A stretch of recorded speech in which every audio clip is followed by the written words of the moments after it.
पाई। बचे रहिए जब तक चुनाव की तारीख घोषित नहीं करते। बहुत दलाली हो गया। या तो आज चुनाव की तारीख घोषित होगी या तो हम लोग कंटिन्यू वैसे बैठे रहेंगे। गेट बंद।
हमारे अधिवक्ता संघ का एक संविधान है।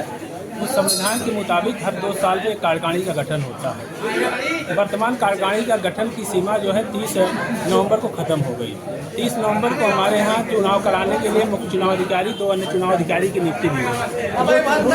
वह नियुक्ति संविधान के मुताबिक होती है। जिस दिन कार्यकाल खत्म हो जाता है तो वर्तमान कार्यकाल का अस्तित्व समाप्त होकर मुख्य चुनाव अधिकारी के हाथ में आ जाता है। वो जल्द से जल्द चुनाव करा के कार्यकारिणी का गठन करते हैं। क्योंकि ये अधिवक्ता सभी आंदोलित इसलिए हैं कि हमारे कलेक्टेड अधिवक्ता संघ का जो कार्यकारिणी का खत्म हो गया वो अभी तक चुनाव अधिकारी और उनसे मिली भगत करके चुनाव कराने में विलम्ब कर रहे हैं। और चुनाव विलम्ब होने से हमारे जो संविधान के मुताबिक जो 2 साल का कार्यकाल होता है वह उसको बढ़ाने का प्रयास कर रहे हैं। इसलिए हमारे समिति के संविधान का उल्लंघन हो रहा है। चुनाव अधिकारी अपने दायित्वों का निर्वहन समय से नहीं कर पा रहे हैं। इसीलिए हमारे आज सभी अधिवक्ता धरने पर बैठे हुए हैं।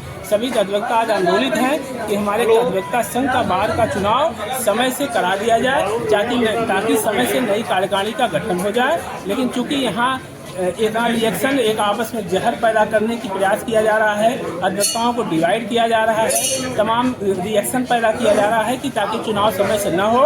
इसीलिए तमाम प्रत्याशी भी हैं, अधिवक्ता भी हैं, सब लोग धरने बैठे हैं इस कलेक्टेड के संविधान की रक्षा के लिए, कलेक्टेड के कार्यकारिणी के नए चुनाव के कर गठन करने के लिए। इसीलिए हम लोगों ने चुनाव अधिकारी से बार निवेदन कर रहे हैं कि क्योंकि आप संविधान के मुताबिक सारे अधिकार आपके अंदर निहित हैं। वर्तमान कार्यकारिणी का समय समाप्त हो चुका है, उनका कार्यकाल समाप्त हो चुका है, उनको किसी प्रकार कोई अधिकार नहीं है। इसीलिए चुनाव अधिकारी को हम लोग कह रहे हैं कि आप चुनाव करा के नई कार्यकारिणी गठन कर दीजिए। इसीलिए हमारे सभी अधिवक्ता आज धरने पर बैठे हुए हैं। आनंद मिश्रा।